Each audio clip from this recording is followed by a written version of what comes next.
మన ప్రభువును రక్షకుడైన యేసుక్రీస్తు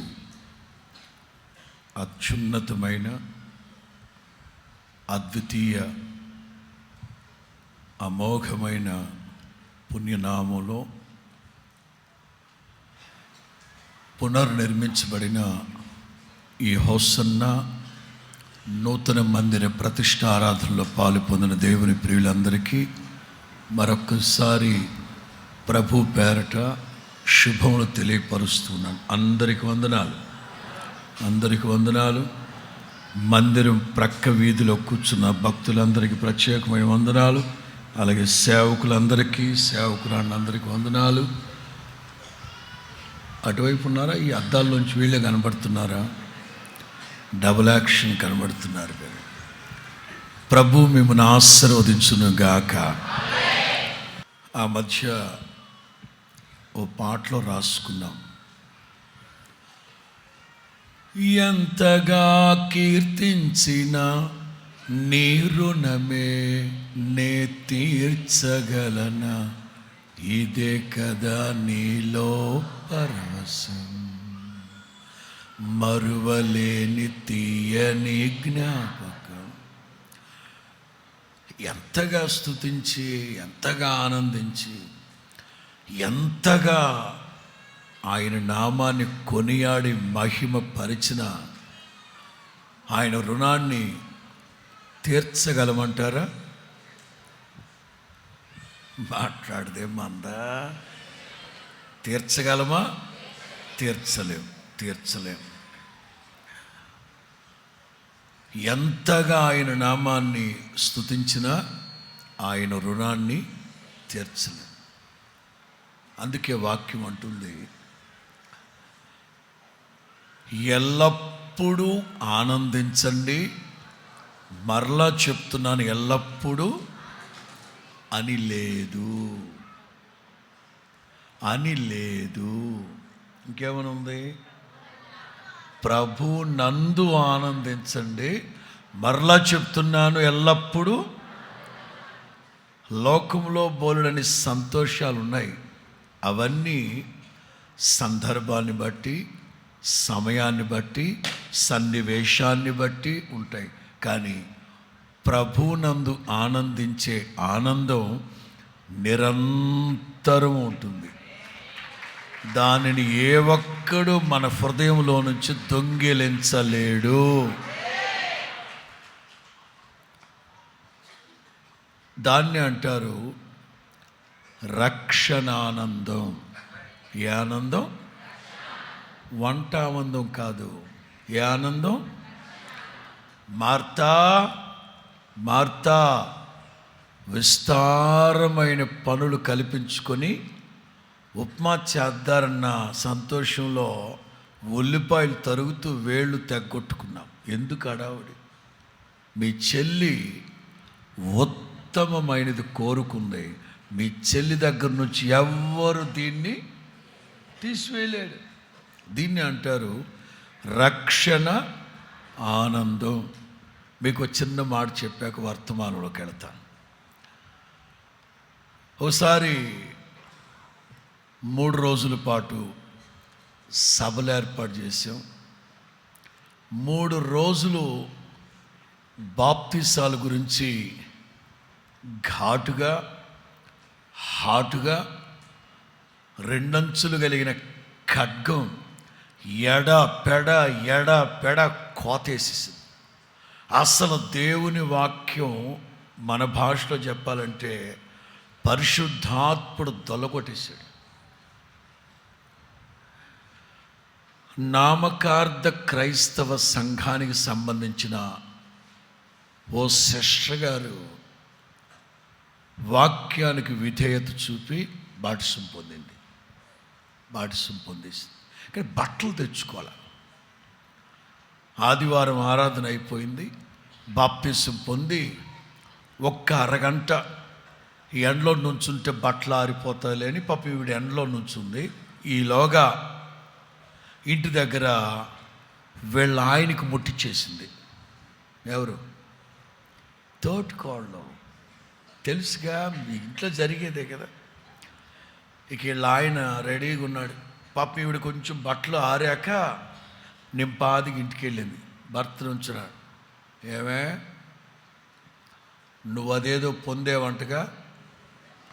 అచ్చి బాబాయ్, మా అక్క మా ఆయనకి మొత్తం చెప్పేసినట్టుందని. అది ఏదండి? అదే బాడిసం పొందేవంటగా, తెలిసిపోయింది, చెప్పేసినట్టుంది మా అక్కని. అవునండి, వాక్యం సూటిగా, తేటగా, హాటుగా, ఘాటుగా వెళ్ళింది. పొందేశాను. బాడిసం పొందాక పేరు మారుస్తారంటగా. మార్చాడా?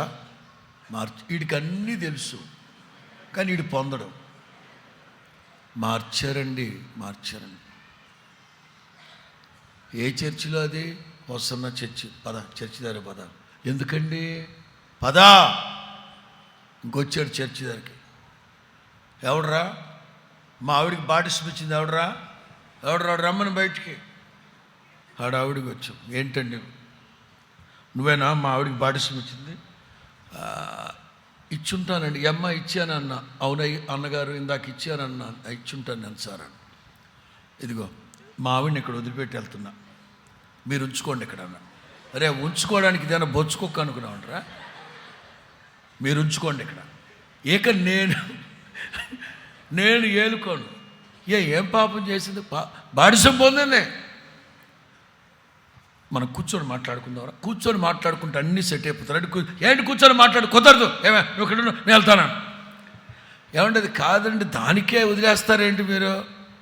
కూర్చొని మాట్లాడుకుందామని కూర్చోబెట్టి వాడికి కూల్ డ్రింక్ ఇచ్చి కూర్చోబెట్టి, ఎట్లా ఇస్తావు నువ్వు బాప్తిసం? నీళ్ళల్లో ఇచ్చారండి. అదే మరి, అదే అంటే కాదండి, నేనేం బలవంతం చేయలేదండి.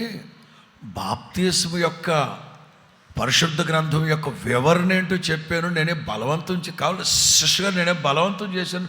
అబ్బే లేదండి, మీరు దేవుని సమానులండి బాబా. ఈవిడ ఒకటి ఏదైనా ఏమైనా కుదరదు అన్నాడు. ఎవరిని అడిగిచ్చావు? ప్రభు ఇవ్వమన్నారండి, ఇచ్చానండి. ఎట్లా ఇస్తావు? ఆవిడ తీసుకుంటానంది, ఇచ్చానండి అన్నాను. ఎందుకు ఇస్తావు? నా వల్ల కాదు, ఇక దీన్ని ఏలుకోవడం నా వల్ల కాదు. మా తెలీదా? మా పాదిరులు లేరా? మా బిషప్పులు లేరా? వాళ్ళు చెప్పంది, నువ్వు చెప్పేసావు. ఇక్కడ కుదరదు, ఇక్కడ వదిలేసి వెళ్తున్నా, నేను ఏలుకోనిక దీన్ని. ఏమంటే పరిష్కారం ఆలోచించాలి, అంతేగాని ఇక్కడ వదిలేసి ఎట్లా వెళ్తాండి? చెప్పండి అన్నాడు. నేను మనసులో స్తుతి చెప్తున్నాను, ప్రభువా వీడికి ఏం సమాధానం చెప్పి, పెద్ద పక్క మాస్గాడు ఉన్నట్టున్నాడు. ఏం చెప్దాం అనుకుంటే, సరే ప్రభు అన్నాడు, వాడిని కూడా బాప్తిసం పొందమని చెప్పాను. అమ్మా, వాళ్ళ ఆవిడికి ఇచ్చిన దానికే వాడు తోక తొక్కిన తాసులాగా లెగిసి వచ్చాడు. ఇక వాడిని కూడా నువ్వు కూడా పొందమంటే నన్ను పాతేస్తాడు. ఇక్కడ ప్రభు అంటారు, వాడిని కూడా పొందమను. ఎట్లా చెప్పమంటారు పొందమనని? నేను మాట్లాడతానుగా, పొందమను. నేను కొంచెం ధైర్యం తెచ్చుకొని, ఎట్లా ఇస్తావు అది ఇది మాట్లాడుతున్నాడు చెప్పా. దీనికి ఒకటే నా పరిష్కారం. చెప్పండి ఏంటి? నువ్వు కూడా బాప్తిసం పొందాలి. మీరు చప్పట్లు కొట్టారు, వాళ్ళు లేచారు. బాంచత్ నన్ను బాప్తిసం పొందమంటాడు. ఎట్లా చెప్తావు? ఇక ప్రభు మాట్లాడుతున్నాడు. ఏ భేదము లేదు, అందరూ పాపం చేసి దేవుడు అనుగ్రహించిన మహిమని, జాతి, కుల, మత, వర్గ, పేద, ధనిక భేదం లేదు. అందరూ పాపం చేసి దేవుడు అనుగ్రహించిన మహిమని పోగొట్టుకొని పొందలేకపోతున్నారు కనుక ఆ అజ్ఞాన కాలం అందైతే దేవుడు చూసి చూడనట్టు ఊరుకున్నాడు. కానీ ఇప్పుడైతే అందరూ అంతటా మారు మనసు పొంది బాప్తిసం పొందాలని ఆజ్ఞ పొందాల్సిందే. నువ్వు బాప్తిసం యేసునామమున నిత్య నరకానికి వెళ్తావు అన్నా. దెబ్బకి మెత్తపడ్డాడు. ఇదిగో ఈసారి పొందితే పొందావు, ఇంకెప్పుడు పొందమాకన్నాడు. ఒరే, బాప్తిసం బట్టి 10 సార్లు పొందుతారేంట, బుర్ర తక్కువడనువా? ఇప్పుడు ఈ అమ్మాయి కూడా అట్టకేనండి ఏ చర్చికి వెళ్ళమాక, ఈ చర్చికే ఇల్లు కావాలంటే. ఇంకా నాకు ఎక్కింది, నువ్వెక్కడికి వెళ్తావు, కొంచెం టైం ఇవ్వండి, ఒక్కసారిగా మారిపోమంటే ఎలాగా అంటాడు. పో టేక్ యువర్ ఓన్ టైం. స్తోత్రం చెప్పు గట్టిగా. దేవుని కార్యాలు అత్యద్భుతంగా ఉంటాయి. దేవునికి మహిమ కలుగును గాక. ఈ నూతన మందిర శుభ గడియల్లో క్లుప్త సందేశాన్ని మీకు అందిస్తాను. మన ప్రాంతం అంతా పండగ హడావుడిగా ఉంటే మనం కూడా చక్కగా ఈ నూతన మందిర ప్రతిష్ట పండుగ చేసుకోవడానికి ప్రభు కృపించారు. హల్లెలూయా. ఈ విధంగా సేవకులమైన మేము, ఆత్మీయులైన మీరు పదే అక్కడక్కడ కలుసుకుంటూ ఉంటే ఎంత బాగుంటుంది కదా.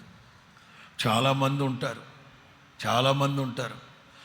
ఏడాదికో శివరాత్రి అన్నట్టు ఆ కిస్మిస్కో, రేషర్ పండుగకో బైబిల్ బోజులు పట్టుకొస్తూ ఉంటారు.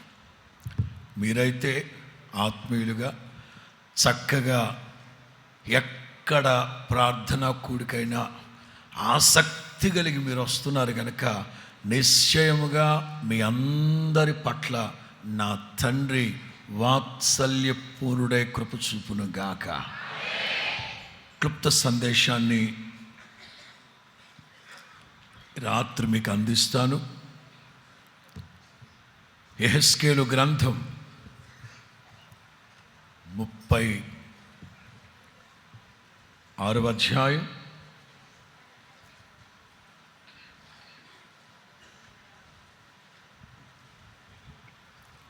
యెహెజ్కేలు గ్రంథం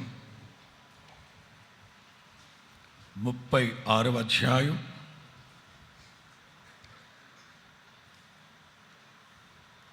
థ్యాంక్ యూ జీసస్. 11వ వాక్యములో ఉన్న మధ్య భాగాన్ని నేను చదువుతాను. ఆ తరువాత భక్తులు ఎవరైనా చదివి సహాయం చేస్తారు. యెహెజ్కేలు గ్రంథం 36వ అధ్యాయం 11వ వాక్యం మధ్య భాగం. మునుపటి కంటే మాట్లాడండి, చదవండి. మునుపటి కంటే నేను ఎక్కడైతే ముగిస్తున్నానో దాన్ని కొనసాగించాలి. రైట్? మునుపటి కంటే నేను మీకు కలుగు చేసేదను.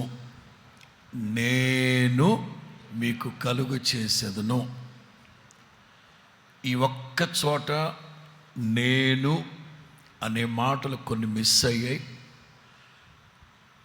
ఈ అధ్యాయంలో ఎక్కువ సందర్భాల్లో దేవుడు తన రాజసాన్ని వెలుపుచ్చేటట్లుగా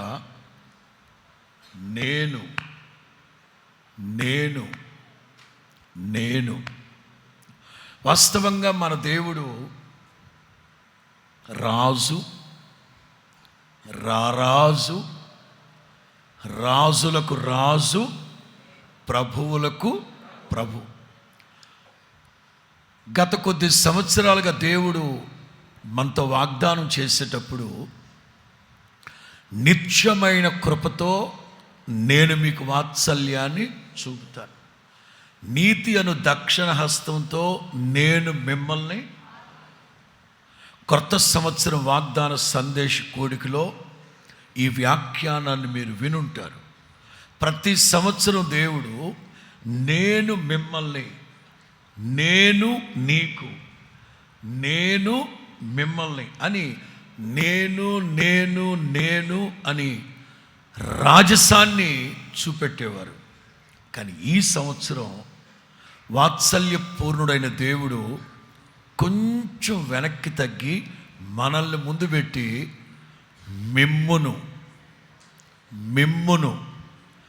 మిమ్మును విస్తరింపచేసి మీతో, నేను అనే మాట ఎక్కడికి వెళ్ళిందో చూడండి.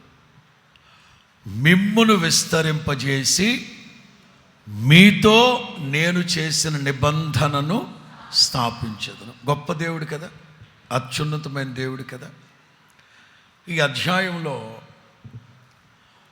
మునుపటి కంటే అధికమైన మేలు నేను మీకు కలుగు చేస్తాను. సందర్భాన్ని కొంచెం మీకు చెప్పే మునుపు ఈ మందిరాన్ని గురించి కూడా మాట్లాడదాం. ఇక్కడ పాత మందిరం ఉండేది. విడతల వారీగా పెంచుకుంటూ ఇక ఓ స్థిరమైన సువిశాలమైన ఈ మందిరాన్ని దేవుడిచ్చారు. పరిశుద్ధ గ్రంథంలో కూడా అరణ్య యాత్రలో ఉన్నప్పుడు ఇంచుమించు 39 సంవత్సరాలు ప్రత్యక్షపు గుడారం, 39 సంవత్సరాలు అరణ్య యాత్రలో ప్రత్యక్షపు గుడారం ఉండేది. అది దేవుని మందిరం. 40 ఏళ్ల తర్వాత పాలు తేనెలు ప్రవహించి దేశానికి వచ్చాక యెహోషువ నాయకత్వంలో షిలోహు అనే చోట స్థిరమైన మందిరాన్ని ఒకటి నిర్మించారు.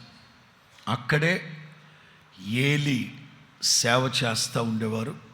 సమూయేలు కూడా అక్కడే తర్ఫీదు పొందాడు, ప్రవక్తగా స్థిరపడ్డాడు. ఆ తరువాత షిలోహులో మందిరాన్ని ప్రారంభించిన 300 సంవత్సరాలు, ఇంచుమించు దాదాపు 350 సంవత్సరాల తర్వాత మరలా దావీదు దేవుని ప్రేరేపణ చేత అబ్రహాము ఎక్కడైతే ఇస్సాకుని బలివ్వాలనుకున్నాడో మోరియా పర్వతం మీద, అక్కడ దేవుని మందిరానికి కడదామని సామగ్రి పోగు చేశాడు. ఇక కట్టేద్దారనుకునేసరికి దేవుడు అన్నారు, రక్తశక్తమై ఉన్న నీ చేతులతో మందిరం కట్టడం ఎందుకు, మీ అబ్బాయి సొలొమోను కడతాళ్లే. దావీదు సంతోషించారు. నేనైతే ఏమిటి, మా అబ్బాయి అయితే ఏమిటి, మీ నామ ఘనత నిమిత్తం ఒక మందిరం కట్టబడాలి. కట్టారు. మందిర ప్రతిష్ఠ బాగానే జరిగింది. కొన్ని వందల సంవత్సరాల తరువాత బబులోను రాజు దండెత్తొచ్చి నెబుకద్నెజర్ సర్వనాశనం చేసి వెళ్ళిపోయాడు. తర్వాత వాళ్ళ అబ్బాయి దండెత్తొచ్చి వాళ్ళ అబ్బాయి సర్వనాశనం చేసి వెళ్ళిపోయాడు. ఏకంగా దేవుని ప్రజలు నివసిస్తూ ఉన్న యెరూషలేము, ఇశ్రాయేలు దేశాన్ని నాశనం చేయడం కాకుండా దేవుని మందిరాన్ని సర్వనాశనం చేసి ఈ స్తంభాలకున్న వెండి బంగారు రేకులన్నీ పీక్కొని ఏకంగా దేవుని మందిరంలో ఉండాల్సిన పాత్రలు, జగ్గులు మొత్తాన్ని తీసుకెళ్ళిపోయారు నెబుకద్నెజరు వాళ్ళ కొడుకు. ఇది 70 సంవత్సరాలు గడిచింది. 70 సంవత్సరాలు గడిచింది.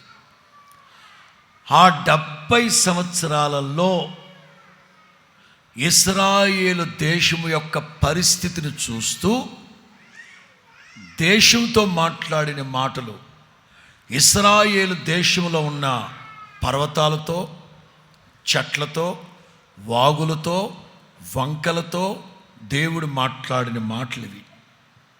ఈ తర్వాత 70 ఏళ్ల తర్వాత యజ్రా, నెహెమ్యా, జెరుబ్బాబెల్, యెహోషువ వీళ్ళందరూ వచ్చి తిరిగి మందిరాన్ని కట్టారు. ఆ మందిరాన్ని కట్టినప్పుడు దేవుడు చెప్పాడు, మునుపటి మందిరము యొక్క మహిమ కంటే ఈ మందిరము యొక్క మహిమ, మునుపటి మందిరము మహిమ కంటే ఈ మందిరము యొక్క మహిమ మించును. అక్కడ చెప్పిన మాట మునుపటి మందిరము యొక్క మహిమ కంటే, అంటే సొలొమోను కట్టిన మందిరము యొక్క మహిమ కంటే ఇప్పుడు మీరు కట్టిన ఈ మందిరము యొక్క మహిమ మించును. నా సమాధానాన్ని ఇక్కడ స్థిరపరుస్తాను. నా మనస్సు ఈ మందిరం మీద ఎల్లప్పుడూ ఉంటుందని చెప్పారు. నేను ఆ సబ్జెక్ట్ ఇవాళ రాత్రి మీకు చెప్పట్లేదు. దేవుని ప్రజలు 70 సంవత్సరాల పాటు బబులోనులో బానిసలుగా ఉన్నప్పుడు ఈ ప్రాంతం ఏమైపోయింది? ఉదాహరణ చెప్తాను. ఇల్లు ప్రారంభించి మొత్తం తాళాలు వేసుకొని వెళ్ళిపోయి ఏడాది తర్వాత మరలా ఇంటికి వస్తే ఇల్లు ఏమైపోద్ది? పాడుపడిపోద్ది, బూజడిపోద్ది. ఒక్క సంవత్సరానికే బూజడిపోద్ది, పాడడిపోద్ది. 70 సంవత్సరాలు దేవుని ప్రజలు బబులోనులో ఉన్నప్పుడు దేవుని స్వాస్థ్యం అనబడే ఇశ్రాయేలు దేశం పట్టణం ఏమైపోయింది? బీడుగా, పాడుగా మార్చబడిపోయింది. అవును, ఆ రోజున యాకోబు కన్న తల్లిదండ్రులు విడిచిపెట్టి, సహోదర ప్రేమను విడిచిపెట్టి, తండ్రి ఇంటిని విడిచిపెట్టి, సహవాసాన్ని విడిచిపెట్టి, గుడారాన్ని విడిచిపెట్టి ఒంటరిగా బయలుదేరి వెళ్ళాల్సిన పరిస్థితి వచ్చింది. ఆ వేళ ఒక్క రోజుకి 70 కిలోమీటర్లు నడిచాడు. 70 కిలోమీటర్లు నడిచారు. యాకోబు, ఇస్సాకు వీళ్ళందరూ ఉన్న చోట నుంచి, ఇస్సాకు, రెబెకా, ఏశావు, యాకోబు ఉన్న ఆ చోట నుంచి బేతేలు 70 కిలోమీటర్ల దూరం. ఓ రోజు ఉదయాన్నే బయలుదేరి సాయంకాలానికి 70 కిలోమీటర్లు వెళ్ళి ఒంటరిగా అక్కడ పడుకున్నాడు. పొద్దుగుంకను ఆరంభించాక పడుకున్నాడు. ఎట్లాంటి స్థలం అది? ఇట్లాంటి రెడ్ కార్పెట్ ఉందా అక్కడ? ఇట్లాంటి రెడ్ కార్పెట్ ఉందా అక్కడ? ద్వితీయోపదేశకాండం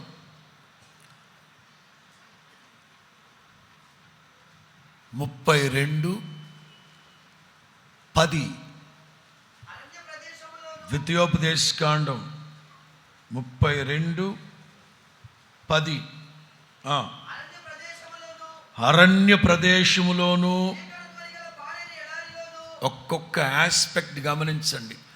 అరణ్య ప్రదేశములోను, భీకర ధ్వని గల పాడైపోయిన ఎడారిలోను. ఎట్లుండేది ఆ ప్రాంతం? ఒకప్పుడు బేతేలు ప్రాంతం ఎలా ఉండేది చెప్పండి? ఎట్లా ఉంది అక్కడ? అరణ్య ప్రదేశములోను, భీకర ధ్వని గల పాడైపోయిన ఎడారిలోను. యాకోబు అక్కడ పడుకున్నప్పుడు దాని పరిస్థితి అది.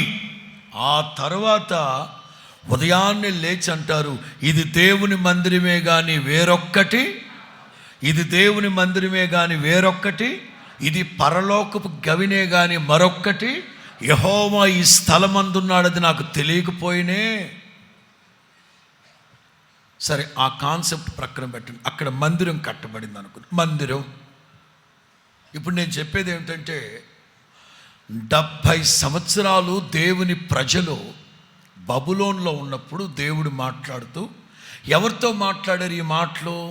ఇదిగో ఒక వ్యక్తిని చూసి నాయనా గొర్రెలవాని తిప్ప, నిన్ను చూస్తూ మునుపటి కంటే అధికమైన మేలు నేను మీకు కలుగు చేస్తాను అని ఒక వ్యక్తితో కాదు, ఒక కుటుంబంతో కాదు, ఎవరితో మాట్లాడారు దేవుడు?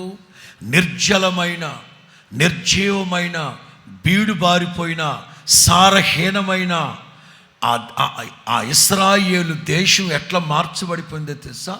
70 ఏళ్ల పాటు జనసంచారం లేని ఒక అందుకే అంటారు దేవుడు, నీ మీద ఇక నా జనులు సంచారం చేస్తారు. హల్లెలూయా. ఎవరితో మాట్లాడారు ఈ మాటలు? కాస్త ఉపోద్ఘాతానికి వెళదామా? మొదటి వాక్యం యెహెజ్కేలు గ్రంథం 36 మొదటి వాక్యం.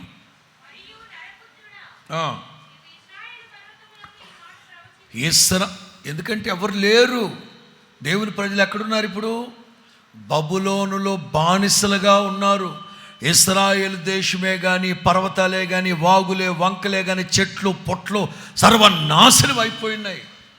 దేవుడు అంటారు, ఇశ్రాయేలు పర్వతములారా యెహోవా మాట ఆలకించండి. చాలు, అక్కడి వరకు సరిపోద్ది. 4వ వాక్యం,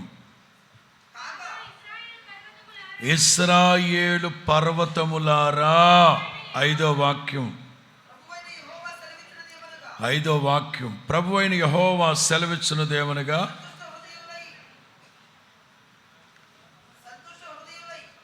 నా దేశమును హీనముగా చూసి. చాలు, హీనపరిచారు ఆ దేశాన్ని. ఇప్పుడు 6వ వాక్యానికి వెళదాం. ఇక్కడ ఆగండి. దేశం అంటే మట్టి కాదోయ్, దేశం అంటే మట్టి కాదోయ్, దేశం అంటే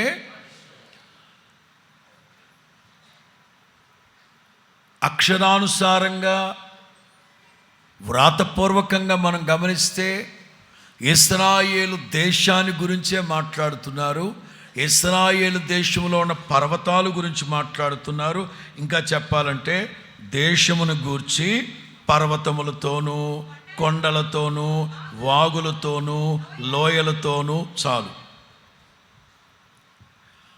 మునుపటి కంటే అధికమైన మేలు నేను మీకు కలుగు చేస్తాను అని చెప్పింది మనుషులతో కాదు.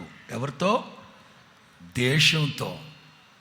దేశంలో ఉన్న పర్వతాలతో, కొండలతో, లోయలతో, వాగులతో, వంకలతో, సారహీనమైన బీడుబారిన జనసంచారం లేని అరణ్య రోదనగా ఉన్న ఆ ప్రాంతంతో దేవుడు మాట్లాడతారు. మునుపటి కంటే అధికమైన మేలు నేను మీకు కలుగు చేస్తాను. హల్లెలూయా.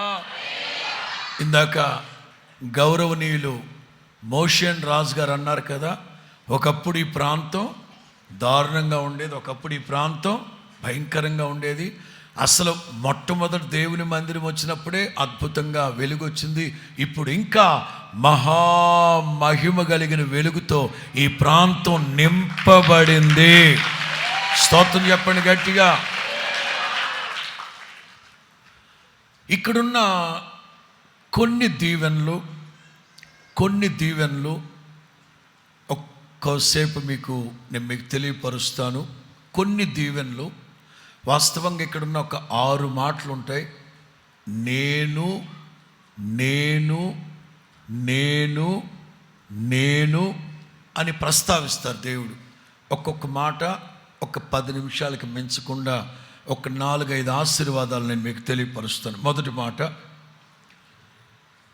36వ అధ్యాయం. మరలా అడుగుతున్నాను మిమ్మల్ని, దేవుడు ఎవరితో చెప్తున్నారు ఈ మాటలు? ఇశ్రాయేలు దేశములో ఉన్న పర్వతాలతో, కొండలతో, వాగులతో, లోయలతో, బీడుబారిన భూమితో చెప్తున్నారు ఈ మాట. మొదటి మాట 7-8 వాక్యాలు.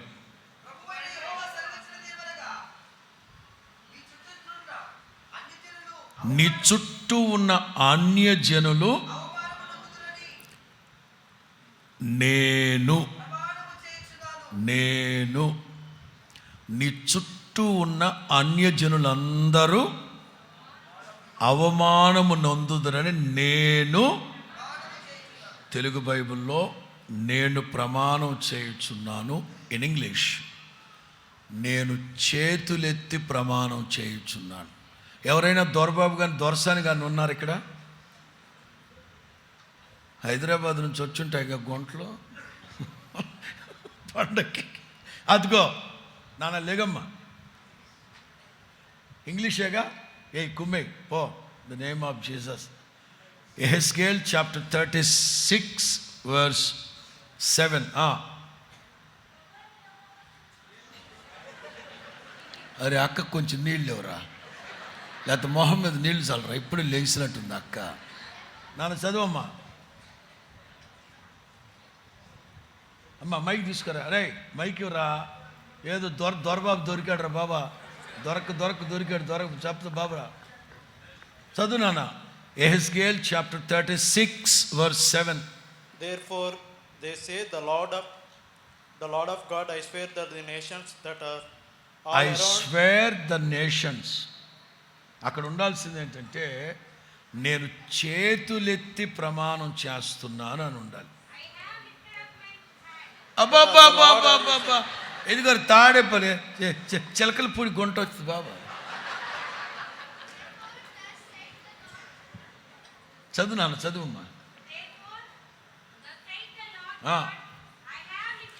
I have lifted up my hand. అబ్బాబ్బాబ్బాబ్బా చాలు. ఇంకా నువ్వు లోతుకి వెళ్ళమాక, మనకు ఆ హ్యాండ్ ఒక్కటే చదివితే చాలు. మరి నువ్వు హ్యాండ్ ఇవ్వమాక.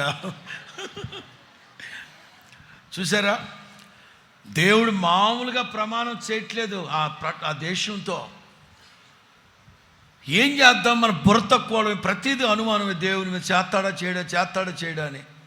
అందుకే దేవుడు మన బుర్ర తక్కువ పద్ధతులు ఆలోచించి రేపు నమ్మండ్రా మీ దుంపదగా, నేను చేతులెత్తి ప్రమాణం చేస్తున్నాను, ఎవరైతే మిమ్మల్ని అవమానపరిచారో వాళ్ళందరూ అవమానించబడతారు. గతంలో ఎవరైతే అంటే మీరు ఈ అధ్యాయంలో ముందు వాక్యాలన్నీ చదువుకుంటూ వస్తే చాలా ఉంటాయి. ముందు వాక్యాలకు వెళితే వాళ్ళు అవమానించారు. 2, 3, 4 చూడండి. ఆహా, ప్రాచీనములైన ఉన్నత స్థలములు మా స్వాస్థ్యములైనవని మిమ్మల్ని గురించి శత్రువులు ఏం చెప్పుకున్నారు? ఈ వాక్యాలన్నింటిలో చూస్తే 2, 3, 4 ఈ వాక్యాలు గమనిస్తే శత్రువులు ఒకప్పుడు దేవుని బిడల మీదకి దండెత్తొచ్చి వికటాట్టహాసం చేస్తూ మాకు స్వాధీనమైనాయి, మేము దోచుకున్నాం, మిమ్మల్ని పాడు చేస్తాం, మిమ్మల్ని నాశనం చేస్తాం, మీరంతా మీ బ్రతికంతా వాంఛత్ మా కాళ్ళ కింద పడుండాలి మీరని ఒకప్పుడు అన్యజనులు, ఒకప్పుడు మీ విరోధులు, ఒకప్పుడు మీ శత్రువులు మిమ్మల్ని గురించి వికటాట్టహాసం చేశారు, ప్రగల్భాలు పలికారు, మిమ్మల్ని సర్వనాశనం చేసి చివరికి మీ జీవితాలు బీడుగా పాడుగా మారిపోయేటట్లు చేశారు. ఒక సమయం వస్తుంది, ప్రతిదానికి ఒక సమయం ఉంది, ప్రతిదానికి ఒక సమయం ఉంది. దేవుడు చెప్తున్నారు, ఎవరెవరైతే మిమ్మల్ని అవమానించి మిమ్మల్ని ఇబ్బంది పెట్టారో వాళ్ళందరూ అవమానించబడతారు. చేతులెత్తి ప్రమాణం చేసి చెప్తున్నాను నేను ఈ మాట. ఇది నేను చెప్పే మాట కాదు, నా దేవుడు చెప్తున్న మాట. యెహోవానైన నేను చేతులెత్తి ప్రమాణం చేసి చెప్తున్నాను ఈ మాట. దైవ జనాంగమా, ఈ నూతన మందిర శుభ ఆవిష్కరణ వేళలో ప్రభు మీతో చెప్తున్నారు, గతంలో ఎవరి ముందైతే తల దించారో, ఎవరైతే మిమ్మల్ని తల దించేటట్లు చేశారో, ఎవరి ముందైతే మీరు అవమానించబడ్డారో, ఎక్కడైతే మీరు అబాస్ పాలయ్యారో, యేసు నామములో మీ అవమానానికి రెట్టింపు ఘనత కలుగునుగాక. మునుపటి కంటే అధికమైన మేలు ఇదే. మునుపు వాళ్ళు మిమ్మల్ని ఎట్లా గౌరవించారో అంతకు మించి వాళ్ళు మిమ్మల్ని గౌరవించుదురుగాక. హల్లెలూయా. ఎలీషా తన దగ్గర కొంతమంది సేవకులు ఉండేవారు. ఓ రోజున శిష్యులు వచ్చారు, ఏలినవాడా, మనకిక్కడ స్థలం చాలా ఇరుగ్గా ఉంది, ఇంకొక చోట మందిరం కడదాం. ఎలీషా అన్నారు, ఓకే కట్టండి. ఒక దైవజనుడు కట్టండి అన్నాడంటే దైవ నిర్ణయమా కాదా? దైవ నిర్ణయం. కట్టమన్నాడు. వాళ్ళు అన్నారు, గురుగారు మీరు కూడా రండి బాబా, గురుగారు మీరు ప్రార్థన చేసి ప్రారంభించండి గురువుగారు. ఓకే పదండి. ఎలీషా ప్రార్థన చేసి చక్కగా మందిరం కట్టుకోండమ్మా, దేవుని కృప, ఆయన హస్తం, ఆయన బాహుబలం మీకు తోడుగా ఉంటుంది. గురుగారు కూర్చోండి ప్లీజ్ మీరు కూర్చోవలసిందే. ఇక్కడ పాపం ఆయన కూర్చున్నాడు. వీళ్ళు కొమ్మలు నరుగుతున్నారు. సడన్గా ఒక అతనికి గొడ్డలి లోన పడిపోయింది. ఈ కామ చేతిలోనే ఉంది, గొడ్డలి లోన పడిపోయింది. దైవజనుని ప్రార్థనా పూర్వకంగా ప్రారంభించిన పని దైవజనుడు కండ్ల ఎదుట జరిగిన అవమానం. చాలామంది, నేను ప్రాంతాల పేర్లు వద్దులేండి, ఓ ప్రాంతానికి సేవకి వెళ్ళాను. వెళ్ళిన 2 వారాల తర్వాత ఒక కుటుంబం వచ్చారు, ప్రార్థన చేయించుకున్నారు. బ్రదర్, ఎంతమంది పిల్లలు? 3 పిల్లలు. పెద్ద అమ్మాయి హైదరాబాద్లో ఉంటుంది, రెండో అమ్మాయి ఇంకో చోట ఉంటుంది, కొడుకు. అవునా, మరి రాలేదేంటి మీ అబ్బాయి? గతంలో బాగా వచ్చేవాడు పాస్టర్ గారు, ఈ మధ్య రావట్లేదు ప్రార్థనకి. ఎందుకని?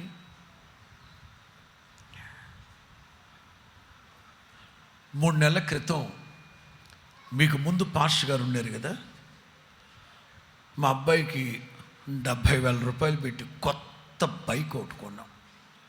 మందిరాన్ని తీసుకొచ్చి పాస్టర్ గారి దగ్గర ప్రార్థన చేయించుకొని వెళ్ళాడు.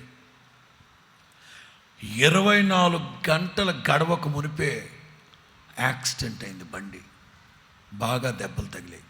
ఇంక అందుకని సేవకుడి మీద నమ్మకం పోయింది, మందిరం మీద ఆసక్తి పోయింది.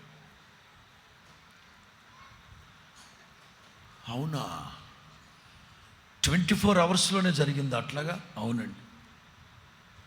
పాస్టర్ గారి మీద గౌరవం పోగొట్టుకున్నాడు, మందిరానికి కూడా రావట్లేదు. నాకెందుకో ఎడవకన్నా అదిరింది. 24 అవర్స్లో యాక్సిడెంట్ అన్నారు కదా, ఎక్కడైంది యాక్సిడెంట్ అన్నా? పాపం వాడు ఇది ఎక్స్పెక్ట్ చేయలే, పాపం మా బుర్ర తక్కువ. అయ్యగారు ఈసారి మరలా వచ్చి, ఈసారి కాదు నేను ఖాళీయే చెప్పి ఎక్కడికి వెళ్తున్నాడు? అది కాదు అయ్యగారు, ఇది కాదు, అది కాదు, ఏది వద్దు, ఎక్కడికి వెళ్తుంటే జరిగింది. 3 కుర్రాళ్ళు పెద్దాపురం వెళతా ఉంటే జరిగిందంట. ఎక్కడికి? పాలకోవ తిందామని. ఏం తిందారని? మరి అవసరా నీకు చేస్తుందట. పెద్దాపురం ఎందుకు వెళ్ళాడు మీ కొడుకు? పైగా పాస్టర్ గారికి అభిషేకం లేదు. పాస్టర్ గారు ప్రార్థన చేసిన 24 అవర్స్లోనే ఒరే పెచ్చమాలోకల్లారా, ఎలీషా అక్కడ కూర్చొనే ఉన్నాడు. ఎలీషా అభిషేకంలో నింపబడి ప్రార్థన చేసి స్టార్ట్ చేయండి, in the name of Jesus my glory come on అన్నాడు. కమాన్ అన్న గంటకే గోడలు పడిపోయి.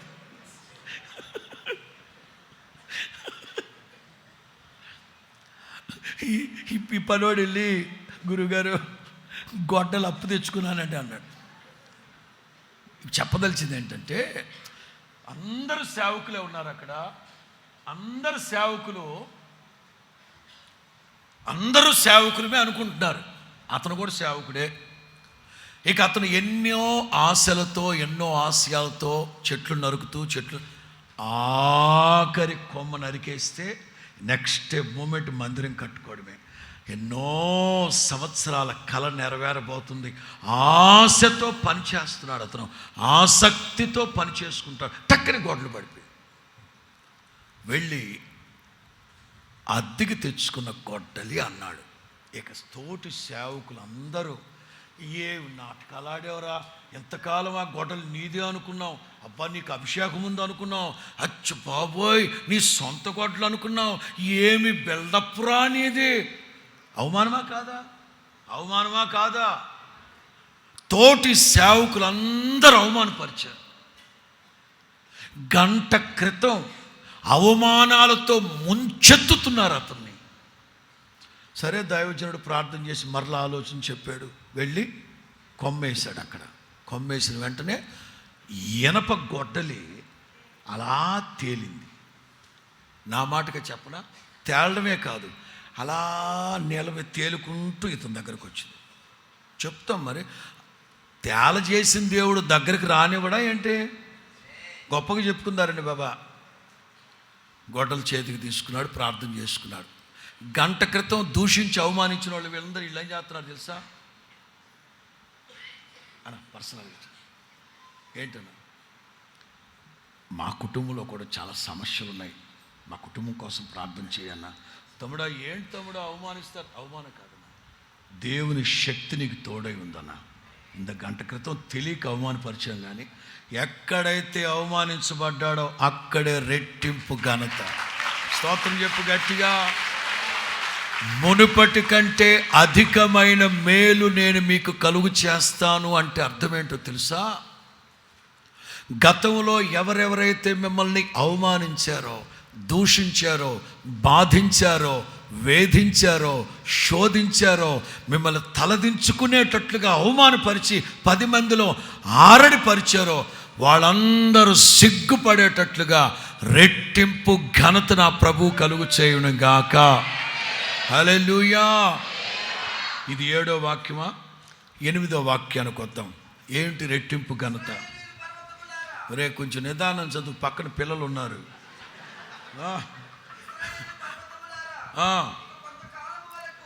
ఇక కొంతకాలం కాదు, గుడ్ టైం. నాకు ఏదో మీరందరూ కోరుకుంటున్నారు కనుక ఈ మధ్య ఇంగ్లీష్ కూడా ప్రాక్టీస్ చేస్తున్నా. గతంలో ప్రాక్టీస్ చేశా.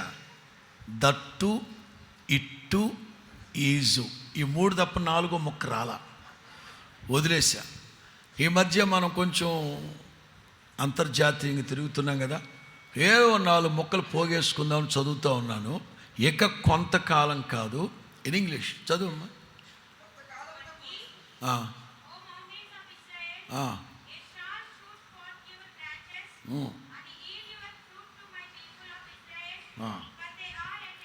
నువ్వు చదివే కింగ్ జేమ్స్ కదా,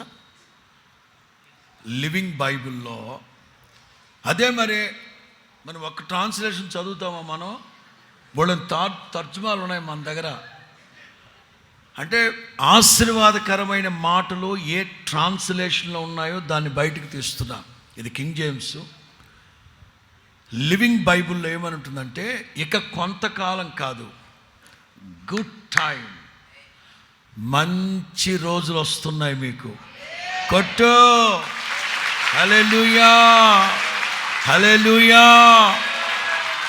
పేతురు రాసి పెట్టారు కదా, అప్పుడెప్పుడో పేతురు రాసి పెట్టారు, జీవమును ప్రేమించి అబద్ధం మాట్లాడకుండా సత్యం మాట్లాడే వాళ్ళకి మంచి రోజులు రాబోతున్నాయి. ఇక కొంతకాలం కాదు, సియోనును కరుణించే సమయం వచ్చింది. అది ఇప్పుడే వచ్చింది. ఇది శుభవేళ. 16:1:26 ఇది శుభదినం యేసు నామములో. Good time, good time, good time.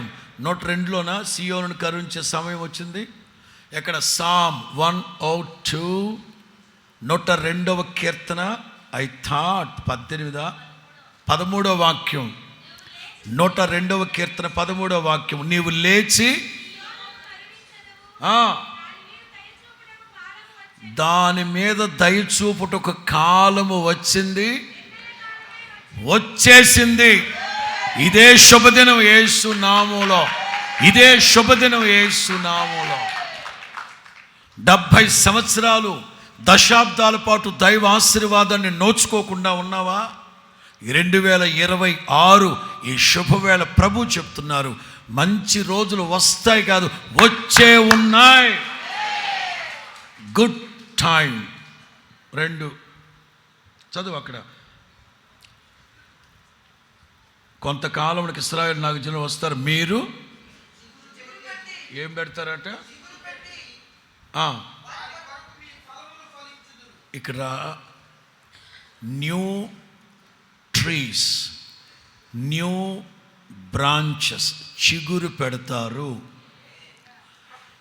చిగురు పెడతారు. ఎక్కడైతే చెప్పదుగా, ఏదిరా మంచి మొక్కలు ఒరిజినల్ చెట్లనే పెట్టి ఉండాల్సింది కదరా. రేపు మార్చి నెలలో చెట్లకి ఆకులన్నీ రాలిపోతాయి. ఏ చోట నుంచి అయితే ముదురాకు రాలిపోయిందో అక్కడే క్రొత్త చిగురు పుడుతుంది. స్తోత్రం చెప్పండి గట్టిగా. ఎక్కడైతే నువ్వు రాలిపోయావు, పాడైపోయావు అని అనుకుంటారో అక్కడే తలెత్తుకునేటట్లుగా క్రొత్త చిగురు పెట్టబోతున్నారు. నూతన క్రియ ప్రారంభించబోతున్నాడు ఆయన. ఇదిగో నేను ఒక నూతన క్రియ చేయబోతున్నాను, అది ఇప్పుడే మొలుస్తుంది, మొలకెత్తబోతుంది, మొలుచును. ఇవాళ తారీఖు ఎంత? 2వ తారీఖున, జనవరి 2వ తారీఖున నేను వర్తమానం చెప్పాను. ఇదిగో నేను ఒక నూతన క్రియ చేయుచున్నాను, అది ఇప్పుడే మొద్దుబారిపోలేదు, ముదిరిపోలేదు, మోడుబారిపోలేదు, మొలుచును, మొలుచును, మొలుచును. ఆ మాటలు కూడా దేవుని ప్రజలు ఐగుప్తులో బానిసలుగా ఉన్న బబులోను నదుల దగ్గర కూర్చొని బానిసలుగా ఉన్నప్పుడు దేవుడు చెప్పిన మాట, ఇదిగో నేను ఒక నూతన క్రియ. అంటే అర్థమే, మునుపటి వాటిని మీరు వినాల వాక్యం. జనవరి 2వ తారీఖుని చెప్పారు. మునుపటి వాటిని, పూర్వపు సంగతులు, బబులోను నదుల దగ్గర కూర్చొని ఏం ఆలోచిస్తున్నారు తెలుసా?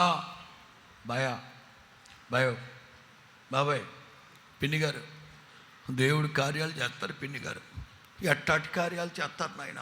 ఎర్ర సముద్రాన్ని 2 పాయలుగా చేశాడే, అది చేయబోతాడు దేవుడు. అది మునుపటి సంగతులు, పూర్వపు సంగతులవి.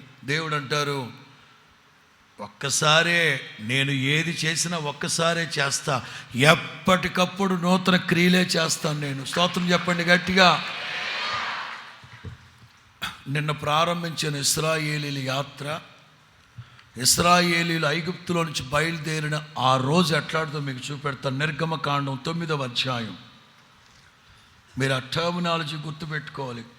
నిర్గమకాండం 9వ అధ్యాయం, నిర్గమకాండం 9వ అధ్యాయం 32, 33. ఒరే మిరప కాదురా, గోధుమలు, మిరప మొలకలు. నోట్ చేయండి ఆ మాట. గోధుమలు, మిరప మొలకలు ఎదగనందున. ఎందుకో పై వాక్యాన్ని చదవండి. 31. జనప చెట్ల పువ్వులు పూసెను,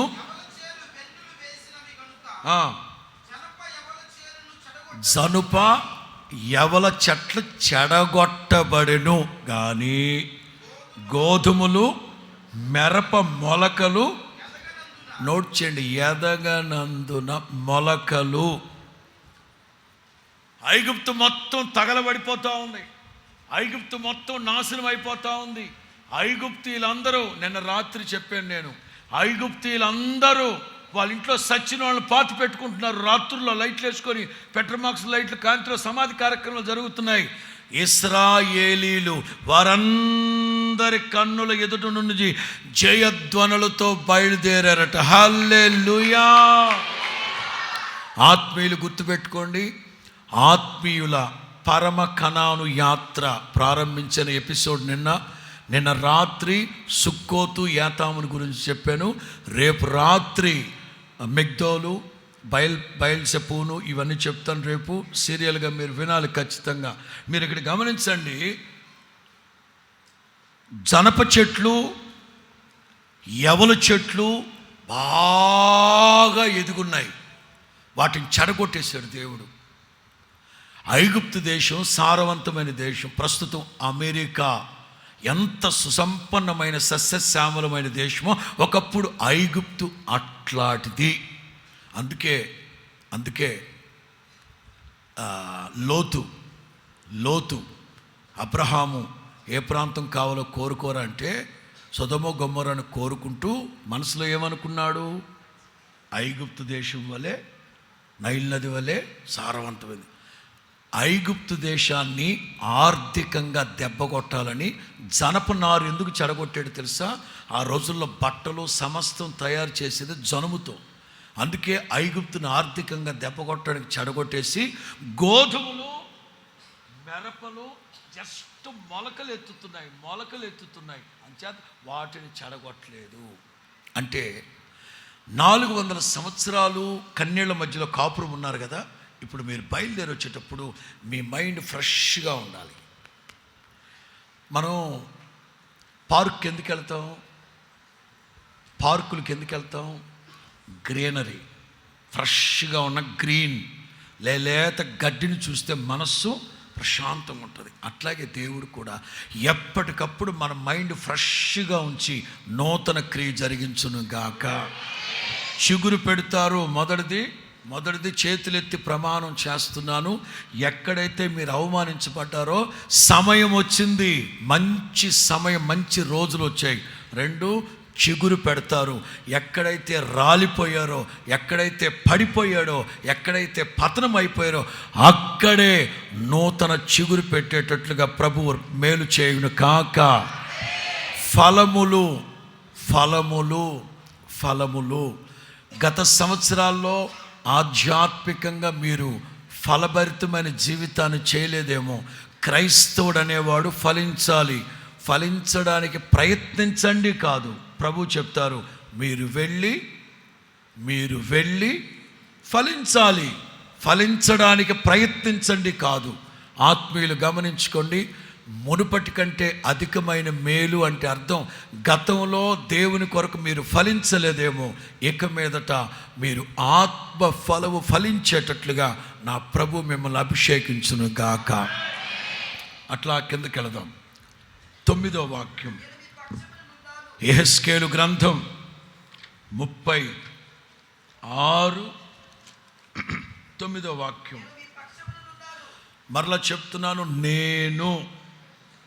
నేను మీ పక్షమునున్నాను, నేను మీ తట్టు తిరగగా మీరు దున్నబడి విత్తబడుదురు. స్తోత్రం చెప్పండి గట్టిగా, స్తోత్రం చెప్పండి గట్టిగా. తెలుగులో పక్షమున, బిహాఫ్ ఆఫ్ కంటే కూడా ఇంగ్లీష్లో ఐ యామ్ ఫర్ యూ, నేను నీ కోసమే ఉన్నా. అర్థమవుతుందా? నీ పక్షముగా అనేది ఎందుకో దూరపు సంబంధాన్ని చూపెడుతుంది. నీ పక్షముగా అనడం కంటే కూడా నీ కోసమే ఉన్నాను నేను. మన ప్రభు ఎవరో తెలుసా? మన కోసమే నిలిచి ఉండే దేవుడు. హల్లెలూయా.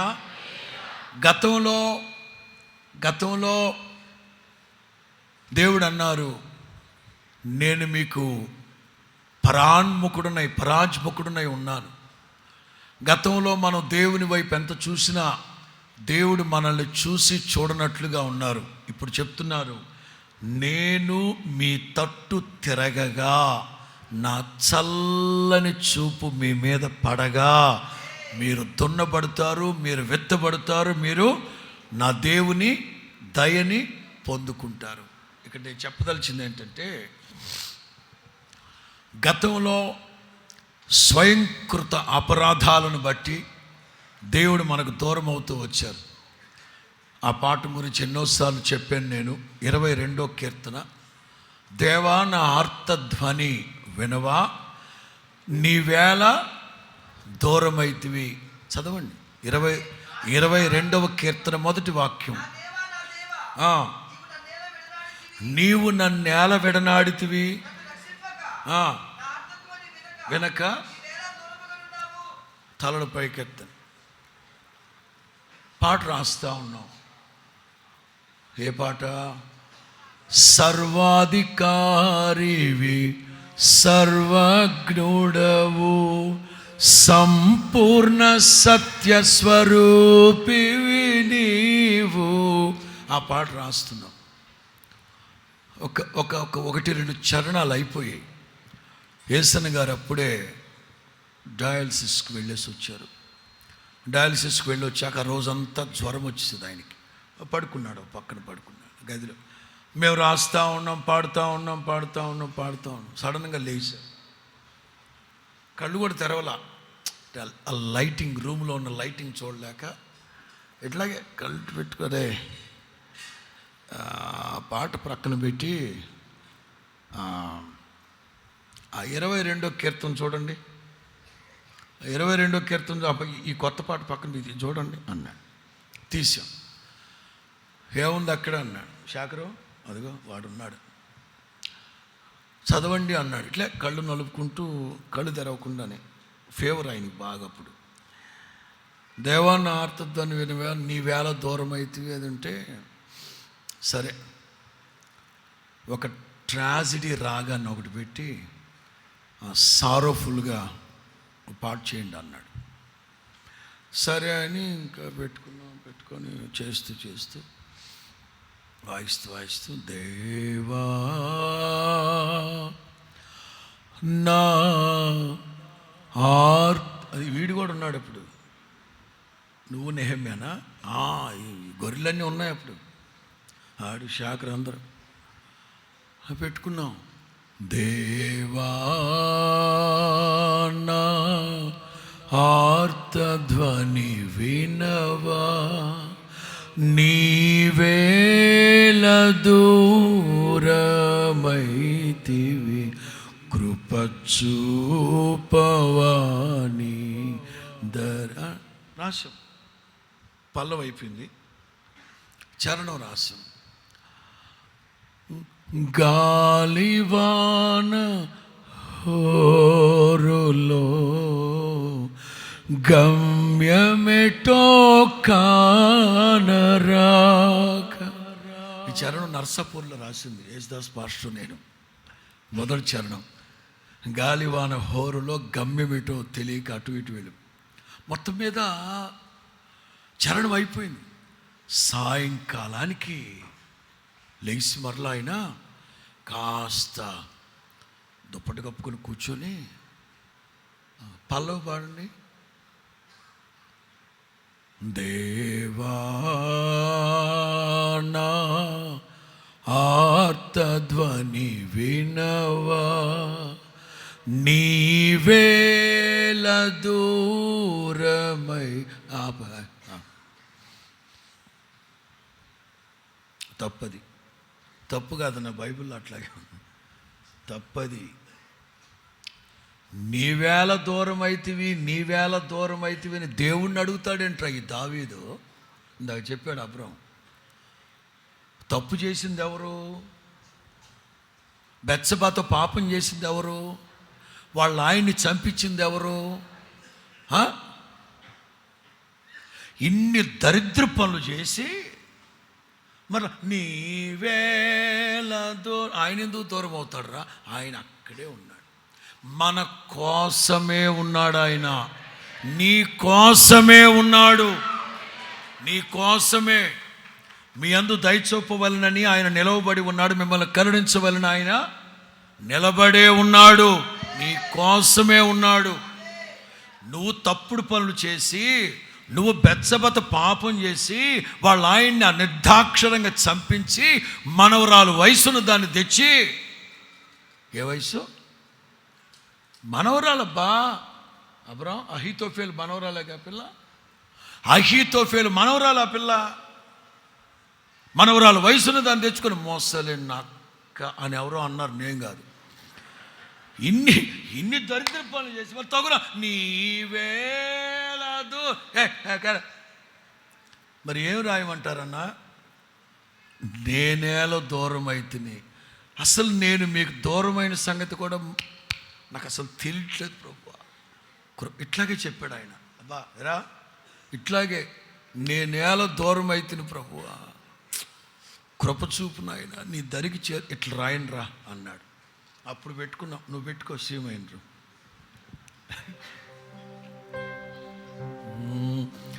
దేవా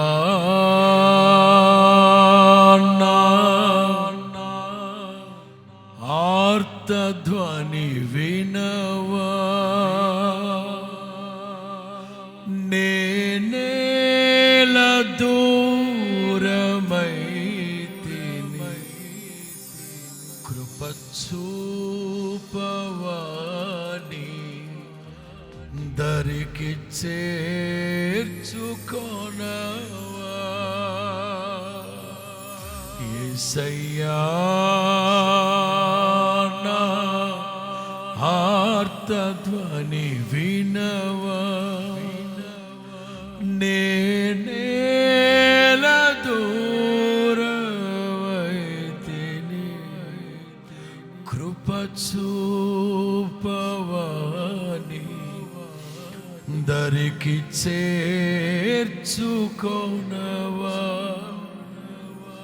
పిల్లరా, గడిచిన సంవత్సరాలు ఎన్నోసార్లు, అందుకే దావీదు 30వ కీర్తనలో కూడా అంటారు, నీ ముఖాన్ని నీవు చాటు చేసుకున్నప్పుడు నేను కలత చెందుతున్నాను. నీ ముఖ దర్శనం లేకుండా నేను బ్రతకలేను ప్రభువా. నా స్వయంకృత అపరాధాలను బట్టి మీరు ముఖాన్ని చాటు చేసుకోవద్దు, నేను బాధపడుతున్నాను. దేవుడు అంటారు, మీకు మునుపటి కంటే అధికమైన మేలు చేస్తాను. ఏమిటా మేలో తెలుసా? ఇక మీదట నేను నీ కోసమే ఉంటాను. నేను నీ కోసమే ఉంటా. నేను నీ తట్టే చూస్తూ ఉంటా. అద్భుతం కదా. నేను మీ తట్టు తిరగగా, నేను మీ తట్టు తిరగగా అంటే ఒక మాటలో చెప్పాలా? మన భాష చెప్పనా? మన ప్రాంతాల్లో రాజుల ఇండ్లల్లో మనోళ్ళు పని బాట చేసుకుంటూ ఉంటారు. పెద్దోళ్ళ ఇండ్లలో, గొప్పోరింట్లో, పెద్ద కాపోరింట్లో మనోళ్ళు పని చేస్తూ ఉంటారు.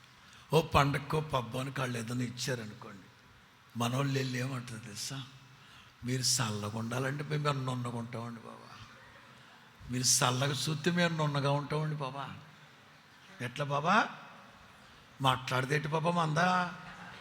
మీరు చల్లగా ఉంటే మేము నున్నగా ఉంటాం బాబా. యేసయ్య చల్లని చూపు మన మీద ఉంటే, హల్లెలూయా, అద్భుతం. వాత్సల్య పూర్ణుడనై నేను మీ తట్టు తిరిగి ఉన్నాను. హల్లెలూయా. నా దేవుని కనుదృష్టి మనల్ని ధైర్యపరుచునుగాక. దీన్ని అంటారు, నేను మీ తట్టు తిరుగుతా. దాని అర్థం ఏంటి తెలుసా? పిల్లలు ఒక్కోసారి ప్రత్యర్థులతో పోరాడుతుంటారు. వాడికి బలం లేక ఓడిపోతూ ఉన్న సందర్భంలో ప్రక్కన వాడికి సంబంధించిన బలవంతులు ఎవరైనట్టు వాళ్ళని చూస్తాడు. వాళ్ళు ఏమంటారు? ఎప్పుడైతే ఆ బలవంతుడు కనుసైగా అన్నాడో, అమ్మ ఈడికి వచ్చేస్తుంది పూనకం, ధైర్యం నాకు నా వెనక. అట్లాగే మన ప్రభువు కూడా చల్లని చూపు మన మీద కేంద్రీకరిస్తే ధైర్యం కలుగును గాక. మూడో మాట 10-11.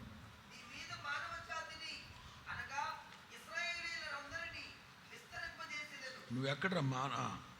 మీ మీద మనుష్యులను అనగా ఇశ్రాయేలీలందరినీ నా పట్టణములకు నివాసులు, పాడైపోయిన పట్టణములు మరలా.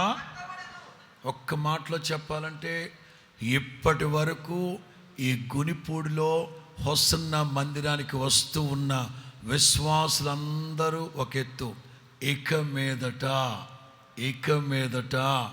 ఈ గునిపూడి, ఈ పరిసర ప్రాంతాల్లో ఈ హోసన్నా మందిరము యొక్క సమాచారం వినిన ప్రతి ఒక్కరిని నా ప్రభు ఏలవేసి సన్నిధికి సమకూర్చబోతున్నాడు. విస్తారంగా ప్రజలు తోడుకు రాబోతున్నాడు. మునుపటి కంటే అధికమైన మేలేమిటో తెలుసా? గతంలో వస్తూ ఉన్న విశ్వాసుల సంఖ్య కంటే ప్రభు విస్తరింపచేయునుగాక. హల్లెలూయా. నేను మీతో చెప్పే మాట ఏమిటంటే, నా పట్టణములు మరలా కట్టబడతాయి. అంటే జకర్యాలో ఉంటుంది, నా పట్టణములు మరి ఎక్కువ భాగ్యముతో నింపబడునుగాక. ఓ ప్రక్కన ఈ మీ కుటుంబాలు కూడా ఈ 2026 మొదలుకొని మరి ఎక్కువగా భాగ్యముతో నింపబడునుగాక. మునుపటి కంటే ఎంత? చెప్పండి. మునుపటి మాట్లాడాలి. మునుపటి. ఇప్పుడు మేము ప్రశ్న వేస్తాం, అసలు మునుపు మీ దగ్గర ఉన్నది ఎంత? యోబు స్నేహితులు అంటారు, జోబు నువ్వు గనక భక్తి కలిగిన వాడువై యథార్థవంతుడు అయితే నిశ్చయంగా ఆయన నీ మీద శ్రద్ధ నిలుపుతాడు. మొదట నీకున్న దానికంటే తుదకు. అసలు మొదట ఉన్నది ఎంత? లెక్క పెట్టుకోండి. ఈ జనవరిలో మీ దగ్గర ఉన్నదెంత? ఈ సంవత్సరం ఆఖరికి వెళ్ళేసరికి మహా అభివృద్ధిని నా ప్రభు మీకు కలుగు చేయునుగాక.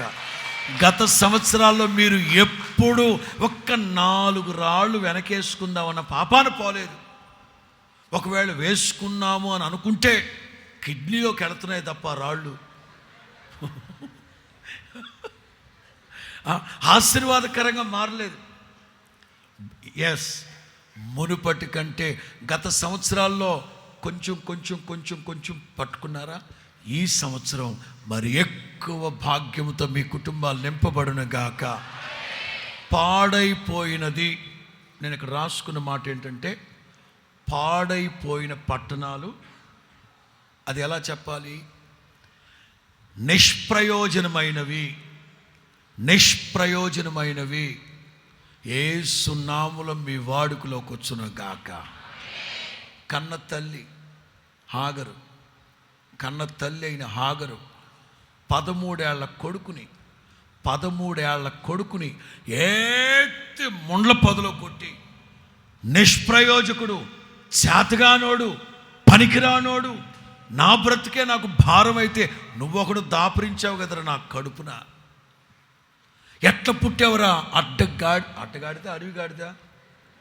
గాడిదలన్నీ ఒకటేలే, ఊరు తిరిగే గాడిద, అడ్డగాడిదలాగా పుట్టావురా. ఒకవేళ ఏ కుమారుల గురించి అయితే వీడు దేనికి పనికి రాకుండా అయిపోయి మీరు అనుకున్నారో, నిష్ప్రయోజకులైన వాళ్ళని ప్రభు ప్రయోజకులుగా మార్చబోతున్నారు. ఫిలోమోనుకు ఉత్తరం రాస్తూ పౌలు అంటారు, గతంలో ఈ ఒనేసియం అనేవాడు నీకు పనికి రాలేదు, దేవునికి పనికి రాలేదు, ఇప్పుడు నీకును నాకును మరి విశేషముగా ప్రయోజనకరమైన వానిగా. మరలా చెప్తున్నాను, ఇప్పటి వరకు మీది ఏదైతే నిష్ప్రయోజనం అని అనుకున్నారో, యేసు నామములో ప్రయోజనకరమైనదిగా ప్రభు మార్చునుగాక. వాళ్ళు అంటారు, ఎలీషాతో ఉన్న ఎరికో ప్రజలు అంటారు, ఏలినవాడా, మా ఎరికో ప్రాంతం మీకు చూడడానికి రమ్యముగా ఉన్నది, కానీ కింద ఓటలన్నీ చేపల చెరువులేసి కింద ఓట్లన్నీ చెడిపోయి, నిష్ప్రయోజనం, సారం లేనిది, నిష్ప్రయోజనం. ఇక మీదట యేసు నామములో ఈ నూతన మందిర ప్రతిష్ట శుభవేళ మునుపటి కంటే అధికమైన మేలు కలుగు చేసే దేవుడు. గతంలో ఏ స్థలమైతే, ఏ పొలమైతే, ఏ ఇల్లు అయితే, ఏ వాకిలైతే, ఏ వాహనం అయితే, ఏ వ్యక్తి అయితే, ఏ వ్యవస్థ అయితే నిష్ప్రయోజనం అనుకున్నారో, యేసు నామములో పాడైపోయిన వాటన్నిటినీ మీ వాడుకలోకి ప్రభు తీసుకొచ్చును గాక. హల్లెలూయా. 11వ వాక్యం, అదదు మునుపటి కంటే ఎక్కడి నుంచి తీసుకుందాం? పూర్వమున్నట్లు మిమ్మును నివాస స్థలముగా చేసి మునుపటి కంటే అధికమైన పూర్వమున్నట్లు, మొదట మీరున్నట్లు. దీన్ని ఒక దైవజనుడు వ్యాఖ్యానిస్తూ అంటారు, మునుపు ఇశ్రాయేలు దేశం డిసిప్లైన్గా ఉండేది. ఎలాగా? డిసిప్లైన్, క్రమశిక్షణ కలిగి ఉండేవాళ్ళు. 2, డివోషన్, భక్తి కలిగి ఉండేవారు. 3, డెడికేషన్, ప్రతిష్ఠ కలిగి ఉండేవాళ్ళు. ఎప్పుడు? ఒకప్పుడు ఐగుప్తులో నుంచి బయటకు వచ్చిన తర్వాత దేవుడు అరణ్య యాత్రలో వాళ్ళకి కాన్స్టిట్యూషన్, ధర్మశాస్త్రం ఇచ్చిన తర్వాత, లేవియా కాండంలో ధర్మశాస్త్ర విధులు ఉంటాయి. మోషే ఐగుప్తులో నుంచి వచ్చిన పాత తరమంతా చచ్చి ఈ 40 ఏళ్లలో కొత్త తరము పుట్టారు గనక క్రొత్త తరానికి రెండవసారి ఉపదేశిస్తున్నాడు. లేవియా కాండంలో చెప్పింది ఈ మొసలి మొత్తక ఐగుప్తులోంచి బయలుదేరి వచ్చిన ముసలోళ్ళందరికీ. ద్వితీయోపదేశ కాండంలో ఈ బుట్టగాళ్ళు లెగండ్రా, పిల్లలందరూ లెగండ్రా, లేక అందరు యూనిఫామ్లు ఉన్నారు. అదిగో వాళ్ళిద్దరు అన్నదమ్ముళ్ళు, వీళ్ళిద్దరు. ఏం వాలంటీర్లా మీరు? ఒరే కిషోరా లెగండ్రా, ఆడపిల్లలు లెగండే. ఏది ఇందాక నుంచి ఆ యూనిఫామ్లు వెళ్తున్నారు, ఇద్దరేరి పింక్ కలర్ యూనిఫామ్లు ఏరి ప్రభులోకి వెళ్ళారు వాళ్ళిద్దరు. లేకవే మీరిద్దరే, ఇంకో పిల్ల ఏది? అదిగో వాళ్ళిద్దరు పాపం నిద్ర లెగ్గొట్టారు ఆ పిల్ల. అదిగో లేవియా కాండంలో ఉన్నదేమో పెద్దవాళ్ళకి, ద్వితీయోపదేశ కాండం రెండవసారి రీరైట్ చేశాడు మోషే ఈ కుర్ర కొంకలకి. భవిష్యత్తులో చెప్తాను నేను కొన్ని విషయాలు. లేవియా కాండంలో చిన్న మాట చెప్పాలి మీకు. లేవియా కాండంలో నేను ఎంత ఎఫర్ట్ పెట్టి సబ్జెక్టులు తెచ్చుకుంటున్నానో, లేవియా కాండంలో ఏమనుందో తెలుసా? అరణ్య యాత్రలో ఉన్నప్పుడు దేవుడు ఏం చెప్పారు తెలుసా? మీలో ఎవరైనా మాంసం తినాలంటే ఎవరి గుడారాల దగ్గర వాళ్ళు కోసుకు తినద్దు, ప్రత్యక్షపు గుడారం దగ్గరికి తీసుకురావాలి. ఖచ్చితంగా ప్రత్యక్షపు గుడారం దగ్గరే మీరు కోసి ఆ రక్తాన్ని అక్కడ ఒలికించి మాంసాన్ని తీసుకెళ్ళి తినాలి. అరణ్య యాత్ర, లేవియా కాండం 17 అనుకుంటాను, ఇప్పుడు వద్దులే, వినండి 17-23 ఉంటుంది. మీరు ఎవరైనా మీ కుటుంబాలుగా మాంసం తినాలనుకుంటే పొరపాటు మీ గుడారాల దగ్గర కోసుకు తినకూడదు, రక్తం ఒలికించకూడదు. ఏ కుటుంబం అయినా సరే ప్రత్యక్షపు గుడారం దగ్గరకు తీసుకొచ్చి కోసి కోడిదోడు ఏదైనా సరే ఆవునైనా కోడిదో రక్తాన్ని ఒలికించి అప్పుడు మాంసాన్ని తీసుకెళ్ళి తినండి. అరణ్య యాత్రలో ఉన్నంతసేపు. ఎందుకో తెలుసా? ప్రస్తుతం మీరు అరణ్య యాత్రలో ఉన్నారు. ఎవడికాడికి ముక్కుల్లోంచి వచ్చేది కూడా లాక్కొని అంత దరిద్ర బతుకుతున్నారు. అంచేత అరణ్య యాత్రలో ఉన్నారు కనుక ఎక్కడ పడితే అక్కడ రక్తం ఒలికిస్తే వ్యాధులు సంక్రమిస్తాయి, భయంకరమైన వ్యాధులు వస్తాయి మీకు. ఈ అరణ్య యాత్రలో మెడిసిన్ లేదు మీకు, నిన్ను స్వస్థపరిచి యెహోవాను. అలాగని మీరు విచ్చలవిడిగా ఎక్కడ పడితే అక్కడ కోసి రక్తాన్ని ఒలికించి బ్యాక్టీరియా ఫామ్ చేయొద్దు. ప్రత్యక్షపు గుడారం దగ్గర ఎందుకు కోయమన్నాడు తెలుసా? ప్రత్యక్షపు గుడారం దగ్గర లేవీలు పరిచారకులు ఉన్నారు. 24/7 శుభ్రం చేస్తారు ఇక్కడ. ఓకే, ఇదే మాట ద్వితీయోపదేశానికి వెళ్ళాక ఏం చెప్తాడో తెలుసా? మోషే కొంచెం అప్డేట్ చేసి, మీరు పాలు తేనెలు ప్రవహించే దేశానికి వెళ్ళిన తర్వాత ఎవరింట్లో వాళ్ళు కోసుకు తినచ్చు, ఎందుకంటే ఎవరి దాళ్ళు కడుక్కోవాలి అక్కడ. లేవీలు కడగరు. నిజం, భవిష్యత్తులో చెప్తాను నేను, ఈ విషయాలని చెప్తాను. లేవియా కాండానికి కొంచెం ప్రతిదీ కొంచెం అప్డేట్ చేసి చెప్తాడు. దేవుడు చెప్పమంటేనే చెప్పాడు, అది కూడా మోషే చెప్పింది కాదు. అరణ్య యాత్రలో ఉన్నప్పుడు మాత్రం రక్తం ఎక్కడ పడితే అక్కడ ఒలికించద్దు, బ్యాక్టీరియా ఫామ్ అవుతుంది, వ్యాధులు వస్తాయి. పాలు తేలు ప్రవహించే కుర్రాళ్ళకి పాలు తేలు ప్రవహించే దేశానికి వెళ్ళాక మీ ఇంట్లో మీరు ఎక్కడ కార్చుకుంటారో, ఎక్కడ జబ్బులు తెచ్చుకుంటారో మీ కర్మ. కూర్చోండి పిల్లలు, కూర్చోండి. ఆ పిల్లండి నాకు చాలా ఇష్టం. అబ్బా, పిల్లలు నా దగ్గరకు వచ్చి చూశారుగా, మొన్న ఒక పిల్లలు ఎత్తుకున్నాను. ఇప్పుడు చెప్పదలిచింది ఏంటంటే, మునుపటి కంటే అధికమైన మేలు అంటే పూర్వము మీరున్నట్లుగా. పూర్వం ఎట్లున్నారా మీరు? Very discipline. ఇశ్రాయేలీలు ఐగుప్తులో నుంచి అరణ్య యాత్ర ముగించి వచ్చిన తర్వాత ఎంత డిసిప్లైన్గా ఉండేవాళ్ళు. ఈరోజు కూడా చంటి పిల్లలు, చిన్న పిల్లలు, ఓనమాలు నేర్చుకుంటున్న వాడు కూడా ఇంత పెద్ద గ్రంథాన్ని చదువుతూ ఉంటాడు కూర్చొని. ఇంత పెద్ద గ్రంథాన్ని ఎగేసుకొని పిలకలు 2 వేసుకొని చదువుతానే ఉంటాడు. వాడికి ఆలు కూడా రావు. దేవుడు చెప్పాడు, మీ పిల్లలకి ధర్మశాస్త్రాన్ని నేర్పించండి. బాలుడై ఉండగానే వాడికి ఏమైంది? డిసిప్లిన్ సంఘానికి. సంఘం క్రమశిక్షణలో ఉందా? సంఘం డిసిప్లైన్లో ఉందా?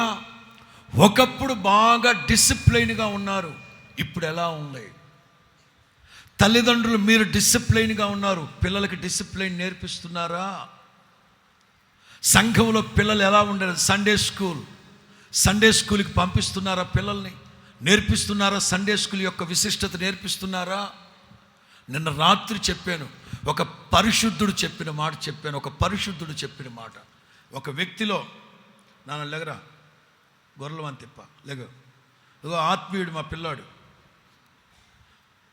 ఇతనిలో నా దేవుని రక్షణ ప్రణాళిక సంపూర్ణం అవ్వాలంటే నీలో ప్రారంభించబడిన సత్క్రియ అంటే రక్షణ ప్రణాళిక, నీలో నా దేవుడు ప్రారంభించిన రక్షణ ప్రణాళిక సంపూర్ణం అవ్వాలంటే 24 గంటల్లో పరలోకాన్ని గురించి ఎన్నిసార్లు ధ్యానిస్తున్నావు? అసలు 24 గంటల పరలోకం సంగతి ఆలోచిస్తున్నావా? నిత్య మహిమ, పరిశుద్ధులు, గొర్రెపిల్లయ్య దీపకాంతిగా కలిగిన పట్టణం, ఆకలి దప్పులు లేని రాజ్యం, సువర్ణ వీధులు కలిగిన పట్టణం, అక్కడ జీవజలపు బొగ్గులు ఉంటాయి. ఇవి ఆలోచిస్తున్నావా? ఓకే, ఉదాహరణగా చెప్తున్నా, ఒక రోజులో ఎన్నిసార్లు అయితే నువ్వు పరలోకాన్ని గురించి ధ్యానిస్తూ ఉంటావో అంతగా నీలో రక్షణ ప్రణాళిక పరిపూర్ణమవునుగా. నీవే కాదు, నీ సంతతికి కూడా. మీరు ధర్మశాస్త్రం అంతా చూడండి, నీవును నీ పిల్లలు, నీవును నీ పిల్లలు, నీవును నీ పిల్లలు. కొంచెం డిసిప్లైన్, సంఘం పూర్వకాలం ఉన్నట్లుగా డిసిప్లైన్గా ఉండాలి, రైట్? 2, డివోషన్. ఐగుప్తు వదిలిపెట్టి వచ్చినప్పుడు మీకు ఎంత భక్తి ఉండేదో, డిసిప్లైన్ ఓ ప్రక్కన, భక్తి ఓ ప్రక్కన. ప్రార్థన అంటే, స్తుతి ఆరాధన అంటే, రోజుకి ఎన్నిసార్లు ప్రార్థన చేసేవాళ్ళో, దేవుని మందిరాన్ని, సేవకుల్ని ఎంత ఘనపరిచేవాళ్ళో.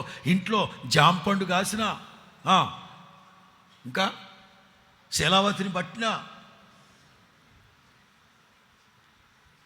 ఏది భక్తి పూర్వం ఉన్న డెడికేషన్ అంటే ప్రతిష్ట. ఒకప్పుడు మీరు ఎంత ప్రతిష్టగా ఉన్నారు, ఇప్పుడు ఏమైంది ఆ ప్రతిష్ట? అసలు విశ్వాసులని పిశాసులని అర్థమై సావట్లేదు. ఒక్కోసారి పెళ్లి కూతురు ఎవరో, వాళ్ళ అమ్మ ఎవరో అర్థం కావట్లేదు. ఒకప్పుడు ప్రతిష్ట, ఇప్పుడు ఏటైంది ఆ ప్రతిష్ట? పూర్వం ఉన్నట్లుగా నేను మిమ్మల్ని తెస్తా లైన్లోకి తెస్తా. దేవుడు చెప్తున్నారు, పూర్వం ఉన్నట్లుగా క్రమశిక్షణ, భక్తి. నేను ఒక మాటలో చెప్పాలంటే 2 పాయింట్స్. 1, మొదట మీకున్న ప్రేమ. 2, మొదట మీకున్న పరిశుద్ధత. యేసు ప్రభువులోకి వచ్చేటప్పుడు ఎంత పవిత్రమైన పరిశుద్ధమైన ఆలోచనలతో దిగారు మతంలోకి. ఇప్పుడు ఏమైంది? మరలా లోకంలోకి ఎడవబడుతున్నామా?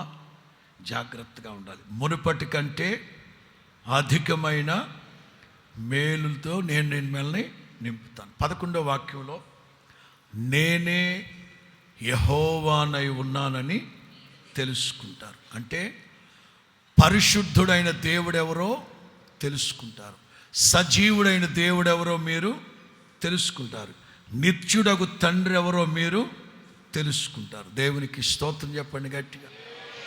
ఖచ్చితంగా ఈ నూతన మందిర ప్రతిష్ఠ శుభవేళ మునుపటి కంటే అధికమైన మేలు మీకు నేను కలుగు చేస్తా.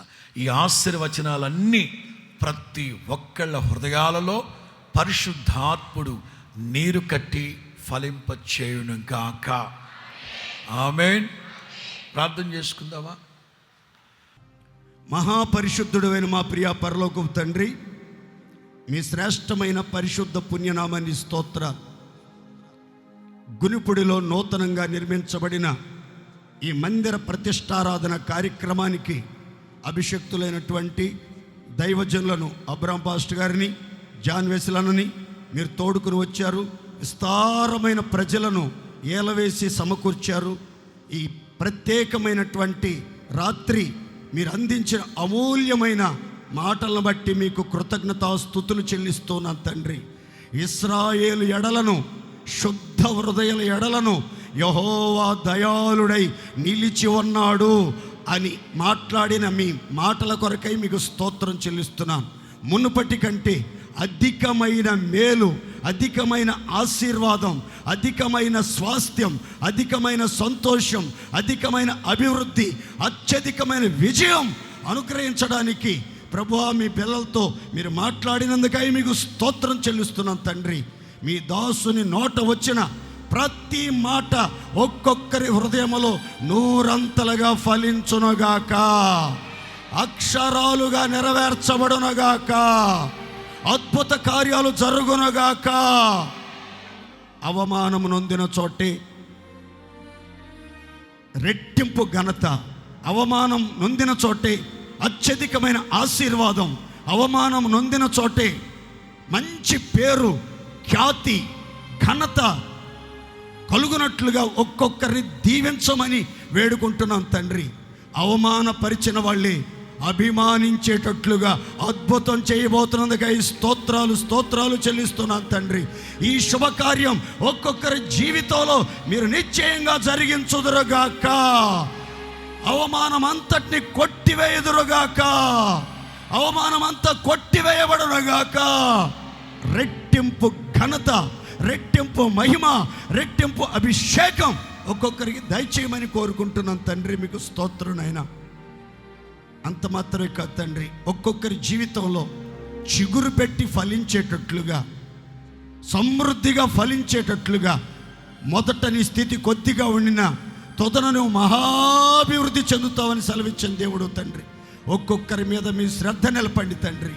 ఒక్కొక్కరి స్థితిగతులు మార్చబడినట్లుగా, ఆర్థికంగా స్థిరపరచబడి, ఆరోగ్యంగా ఉండి ఆనందించి ఆశీర్వదించబడి, ఆధ్యాత్మిక మేలులతో తృప్తిపరచబడినట్లుగా బాహుచాపి బలమైన గొప్ప కార్యాలు జరిగించండి. పాడైపోయిన పట్టణాలు, పాడైపోయిన కుటుంబాలు, పాడైపోయిన జీవితాలు, పాడైపోయిన ఆరోగ్యం, పాడైపోయిన అవయవాలు, పాడైపోయిన ఆర్థిక వ్యవస్థ మరలా నూతనపరచబడేటట్లుగా, మరలా బాగు చేయబడేటట్లుగా, మరలా కట్టబడేటట్లుగా, మరలా కార్యాలు నూతనపరచబడేటట్లుగా నూతన క్రియ జరుగునుగాక. అరణ్య రోదన ఉల్లాసంగా మార్చబడునుగాక. ఎండిన ఎడారి మరలా చిగురించునుగాక. అద్భుతమైన కార్యాలు ఇక మీదట జరిగించమని కోరుకుంటున్నాను తండ్రి.